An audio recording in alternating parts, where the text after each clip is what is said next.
Hello friends, நம்மள மொத்தம் 4 category peoples தான் இருக்கும். அதில் முதல் கேட்டகரி என்னன்னாக்கா நம்ம கிட்ட வர சம்பளத்தை மொத்தமாக அழிக்கிறது. ரெண்டாவது கேட்டகரி என்னன்னாக்கா பணத்தை சேமிச்சு வைக்கிறது. மூணாவது கேட்டகரி என்னன்னாக்கா நம்மளுக்கு வர சம்பளத்தை ஹெல்த்தியாக மாற்றுறது. லாஸ்ட் ஆப்ஷன் என்னன்னாக்கா வர சம்பளத்தை அதை வெல்த்தியாக மாற்றுறதுக்கு ட்ரை பண்ணுறது. இதில் முதல் கேட்டகரி உள்ள பர்சன்ஸ் தான் நிறைய பேர் இருக்காங்க. அதாவது தன்னோட பணத்தை வளர விடாமல் மொத்தமாக அழிச்சிடுறாங்க.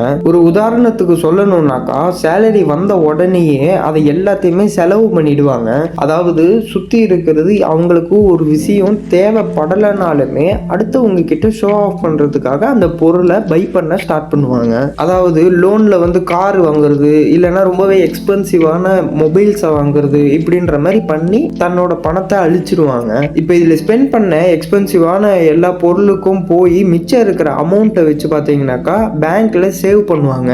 இதுவுமே ஒரு பிரயோஜனமும் இல்லை. பேங்க் பார்த்தீங்கன்னாக்கா அப்ராக்சிமேட்டா ஒரு 4 to 5% தான் இன்ட்ரெஸ்ட் கொடுப்பாங்க. அதாவது அந்த பேங்க்ஸ் நம்மளுக்கு கொடுக்குற இன்ட்ரெஸ்ட் ரேட்டும் நம்மளோட கண்ட்ரியோட இன்ஃப்ளேஷன் ரேட்டும் பார்த்தீங்கன்னாக்கா ஒரே மாதிரி தான் இருக்கும். அதாவது வருஷம் ஏற ஏற இந்த இன்ஃப்ளேஷன்னால நம்மளோட அமௌண்ட் ரொம்ப அடி வாங்கிக்கிட்டு தான் போகுமே தவிர அது அதிகமாக ஆக போகிறது கிடையாது. அதாவது வீட்டில் பணத்தை ஒழிச்சு வைக்கிறதோ இல்லை பேங்க்ல சேவ் பண்ணுறதோ அப்படி இல்லைனாக்கா கன்சியூமர் மைண்ட் செட்ல நிறைய லைபிலிட்டிஸை வாங்கி போடுறதோ இதுல ஒரு பிரயோஜனமும் கிடையாது. இப்போ ஒரு சிலர் பார்த்தீங்கன்னாக்கா பணத்தை சேவ் பண்ற கேட்டகரி, அதாவது தன்னோட பணத்தை ஃபிக்ஸட் டெபாசிட்ல போட்டு வைப்பாங்க. இப்போ இந்த ஃபிக்ஸட் டெபாசிட்ல சேவ் பண்றதுனால இவங்களுக்கு பார்த்தீங்கன்னாக்கா 5 to 8% ரிட்டர்ன் கிடைக்கும். இப்போ சேவ் பண்ண அமௌண்ட் பார்த்தீங்கன்னாக்கா அந்த வருஷத்தோட இன்ஃப்ளேஷன் ரேட்டோட உங்களுக்கு அதிகமாக கிடைச்சிருக்குனாக்கா ப்ராஃபிட். ஆனால் இப்போலாம் அப்படி கிடைக்கிறது கிடையாது. ஏன்னா இன்ஃப்ளேஷன் ரேட்டுமே பார்த்தீங்கன்னாக்கா இப்போ ரொம்ப அதிகமாகவே இருக்கு. மூணாவது விஷயம் பார்த்தீங்கன்னாக்கா ஹெல்தி, அதாவது தாங்கிட்ட இருக்கிற பணத்தை ஒரு மீடியனான இன்வெஸ்ட்மெண்ட்ல இன்வெஸ்ட் பண்ணி இயர்லி 9 to 12% பார்த்தீங்கன்னாக்கா ரிட்டர்ன் எடுத்துப்பாங்க. இது பார்த்தீங்கன்னாக்கா இன்ஃப்ளேஷன் ரேட்டோட கொஞ்சம் நல்ல கேட்டகரி தான். இப்போ ரொம்பவே ஒரு சிலர் மட்டும் தான் வெல்த் கேட்டகரியில வருவாங்க. இந்த வெல்த் கேட்டகரியில உள்ளவங்க தான் பார்த்தீங்கன்னாக்கா இயர்லி 13 to 20% வரையும் ரிட்டர்ன்ஸ் எடுப்பாங்க. இவங்க தான் பார்த்தீங்கன்னாக்கா உண்மையான இன்வெஸ்டர்ஸ். இவங்கள தான் நம்ம ஃபாலோ பண்ணணும். முதல் கேட்டகரியில நான் சொன்னவங்க தான் மெஜாரிட்டி ஆஃப் பீப்புள்ஸ் இருக்காங்க. நம்ம வெல்த்தி கேட்டகரி உள்ள பீப்புள்ஸை ஃபாலோ பண்ணோம்னாக்கா நம்ம கன்சியூமர் மைண்ட் செட்ல இருந்து இன்வெஸ்டர் மைண்ட் செட்டுக்கு மாறலாம். இப்போ நம்மள நிறைய பேர் யோசிப்போம், எனக்கு இன்வெஸ்ட் பண்ணலாம் தெரியாது, எனக்கு இன்வெஸ்ட் பண்ற அளவுக்கு என்கிட்ட காசுமே கிடையாது அப்படின்ற மாதிரி யோசிப்போம். ஒன்று மட்டும் நல்லா தெரிஞ்சுக்கோங்க, எல்லா செல்ஃப் மேட் மில்லியனியர்ஸுமே எடுத்த உடனே ஒன்றும் பணக்காரனா ஆயிட கிடையாது. அவங்களோட ஸ்டார்டிங்குமே எடுத்துக்கிட்டோம்னாலுமே ரொம்ப கம்மியான இன்வெஸ்ட்மெண்ட்ல இருந்து தான் ஸ்டார்ட் ஆயிருக்கும். அப்போ அவங்கள மட்டுமே எது பணக்காரனாக்கி இருக்குன்னாக்கா அவங்களுக்கு இருக்கிற மென்டாலிட்டி தான், அதாவது அவங்களுக்கு இருக்கிற ரிச் மைண்ட் செட் தான். நீங்க கன்சியூமர் மென்டாலிட்டியில இருக்கீங்க அப்படின்னாக்கா கடைசி வரைக்குமே ஒரு வெல்த்தியான பர்சனா ஆகவே முடியாது. இப்போ இந்த இடத்துல நம்ம கரெக்டா பணத்தை சேவ் பண்ணி கரெக்டான இடத்துல இன்வெஸ்ட் பண்ணோம் அப்படின்னாக்கா நம்ம வெல்த்தியான பர்சன்டா கண்டிப்பா ஆக முடியும். இப்போ இந்த புக்கோட ஆத்தர் என்ன சொல்றாருனாக்கா, நீங்க ரியல் எஸ்டேட்ல இன்வெஸ்ட் பண்றதுனால வருஷத்துக்கு 13 to 20% வரையுமே நீங்க ரிட்டர்ன்ஸ் எடுக்க முடியும்னு சொல்றாரு. இப்போ நம்ம ஒரு விஷயத்தை புரிஞ்சுக்கணும், இந்த உலகத்துல எவ்வளவு லேண்ட் இருக்கோ அதே தான் ஃபியூச்சர்லயும் இருக்க போகுது. ஸோ லிமிட்டடாக தான் இருக்கு. இதெல்லாம் போயிட்டு நம்ம மேனுஃபேக்சர்லாம் பண்ணிக்கிட்டு இருக்க முடியாது. இதுல நம்மளோட மனுஷங்க பாப்புலேஷன் மட்டும் தான் அதிகமாயிட்டு இருக்கு. அதிகமாக ஆக நம்மளுக்கு தங்குறதுக்கு ஒரு இடம் தேவை. ரியல் எஸ்டேட்ல மட்டுமே இன்வெஸ்ட் பண்ணி நிறைய பேர் மில்லியனராகவே ஆயிருக்காங்க. இதுல ஒரு ஃபேக்ட் என்னன்னாக்கா யாரு நினைச்சாலுமே ரியல் எஸ்டேட் மில்லியனரா ஆக முடியும். இப்போ இந்த புக்ல இருக்கிற கான்செப்ட்ஸ் பார்த்தீங்கன்னாக்கா நம்மள நிறைய பேத்துக்கு ரொம்பவே யூஸ்ஃபுல்லா இருக்கும். இந்த புக்கை பார்த்தீங்கன்னாக்கா ஒரு ரியல் எஸ்டேட்டோட பைபிள்னு கூட சொல்லுவாங்க. கேரிக்கு பார்த்தீங்கன்னாக்கா ரியல் எஸ்டேட் ஸ்டார்டிங் டைம்ல பார்த்தீங்கன்னாக்கா ரொம்பவே நல்ல ஒரு எக்ஸ்பீரியன்ஸ் கிடைச்சது. அவரோட வெக்கேஷன் டைம்ல பீச்சுக்கு பக்கத்துல இருக்கிற ஒரு அபார்ட்மெண்ட்ல தங்கி இருந்திருக்காரு. ஒரு ஈவினிங் டைம்ல அவங்களோட ஒய்ஃபோட சேர்ந்து பீச்சுக்கு போலாம் அப்படின்னு ஃபிக்ஸ் பண்ணி லிஃப்ட்ல போயிட்டு இருக்காங்க. அப்போ அந்த லிஃப்ட்ல இந்த ரியல் எஸ்டேட் டீலர் ஒருத்தவர் ஏறாரு.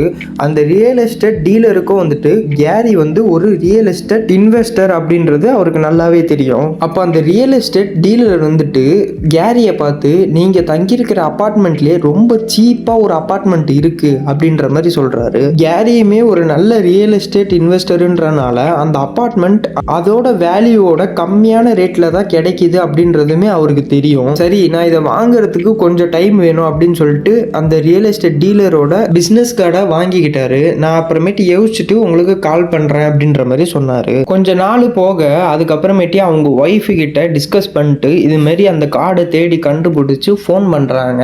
சார் அந்த அப்பார்ட்மெண்ட்டு என்னாச்சு, எனக்கு வந்துட்டு இப்போ வேணும் அப்படின்னு கேட்கக்குள்ள அந்த டீலர் வந்து சிரிச்சுக்கிட்டே வந்து, சார் நான் உங்ககிட்ட சொல்லக்குள்ளேயே மறுநாளே பார்த்தீங்கன்னாக்கா இந்த அப்பார்ட்மெண்ட் சேல் ஆயிடுச்சு அப்படின்ற மாதிரி சொல்றாரு. அந்த அப்பார்ட்மெண்ட்டை வாங்கினவர் பார்த்தீங்கன்னாக்கா $100,000 வேற ஒருத்தவருக்கு டீல் பேசி முடிச்சிட்டாரு அப்படின்ற மாதிரி சொல்றாரு. இதை கேட்டதுமே ரொம்பவுமே வருத்தப்பட்டாரு. இந்த ஒரு விஷயத்தினால அவருக்கு $100,000 வந்து லாஸ் பண்றாரு. இந்த எக்ஸ்பீரியன்ஸ்னால அவரு நிறையவும் கத்துக்கிறாரு. இந்த மிஸ்டேக் மூலியமா தான் நிறைய கத்துக்கிட்டனால அவர் வந்துட்டு ஒரு மில்லியனியர் ரியல் எஸ்டேட் இன்வெஸ்டராகவும் மாறாரு. இந்த ரியல் எஸ்டேட் எக்ஸ்பீரியன்ஸ்ல அவர் முக்கியமா கத்துக்கிட்டது என்னன்னாக்கா CTN. ரியல் எஸ்டேட்ல இன்வெஸ்ட் பண்ண போறவங்க இதெல்லாம் ரொம்ப காம்ப்ளிகேட்டட் அப்படின்ற மாதிரி நினைச்சிட்டு இருப்பாங்க. எங்க வாங்கணும், எப்படி வாங்கணும், ரொம்பவே நிறைய டவுட் எல்லாம் வரும். இந்த டவுட்னால தான் வந்துட்டு நம்மளோட கேரியும் வந்துட்டு $100,000 லாஸ் பண்ணாரு. இந்த டவுட் அவருக்கு அப்போ இல்லாம இருந்திருந்தாக்கா அந்த டீலுக்கு உடனே அவர் அப்போ வந்து ஓகே சொல்லியிருந்திருப்பாரு. இந்த ப்ராப்ளம் வழியா கத்துக்கிட்ட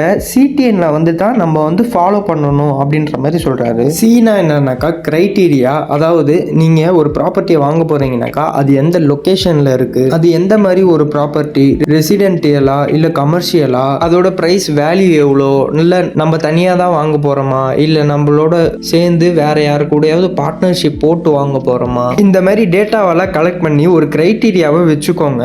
இந்த கிரைட்டீரியாவை வச்சோம்னாக்கா அதுலேருந்து நம்மளுக்கு லாஸ் ஆக சான்சஸை விடக்கூடாது. அட்லீஸ்ட் கொஞ்சமாச்சும் ப்ராஃபிட் வர மாதிரி மினிமம் கிரைட்டீரியாவை செட் பண்ணுங்க. CTNல இருக்கிற டீக்கு என்ன மீனிங்னாக்கா டேர்ம்ஸ், நல்ல ஒரு டேர்ம்ஸ் அண்ட் கண்டிஷன்ஸில் தான் க்ளோஸ் பண்ண பார்க்கணும். அதாவது உங்கள் கிரைட்டீரியா நல்லா மேட்ச் ஆகக்குள்ள பார்த்தீங்கன்னா தான் நீங்கள் வந்து டேர்ம்ஸுக்கு வருவீங்க.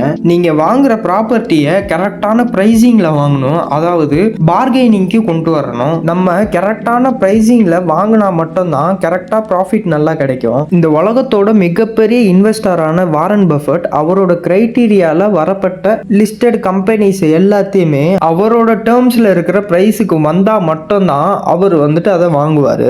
நல்ல ஒரு ஸ்டாக்கை கரெக்டான ப்ரைஸிங்கில் வாங்காமல் விட்டோம்னா தான் அது வந்து தான் நம்மளுக்கு ஒரு ரிஸ்கியான டீல். அதை வாங்கக்குள்ளேயே நம்மளுக்கு ப்ராஃபிட்டபிளாக இருந்துச்சு அப்படின்னாக்கா நமக்கு லாஸே ஆக போகிறது கிடையாது. நம்ம வாங்க போகிற ஸ்டாக்ஸோ ப்ராப்பர்ட்டிஸோ ஃபியூச்சரில் எப்படியோ ஏறதா போகுதுன்னு இல்லாமல் மார்க்கெட்டை டிபெண்ட் பண்ணி வாங்காமல் வாங்கும் போதே அதை ஒரு நல்ல ப்ரைஸில் வாங்குங்க. அதாவது அதை வாங்கக்குள்ளேயே பார்த்தீங்கன்னாக்கா ஒரு ப்ராஃபிட் இருக்கணும். இப்போ என்னோட மீனிங் என்னன்னாக்கா பார்த்தீங்கன்னாக்கா நெட்வொர்க். இப்போ ஸ்டார்டிங்லேயே பார்த்தீங்கன்னாக்கா ஒரு ப்ராப்பர்ட்டியை வாங்குறதுக்கு நம்மளுக்கு ஹெல்ப் பண்ணியிருப்பாங்க.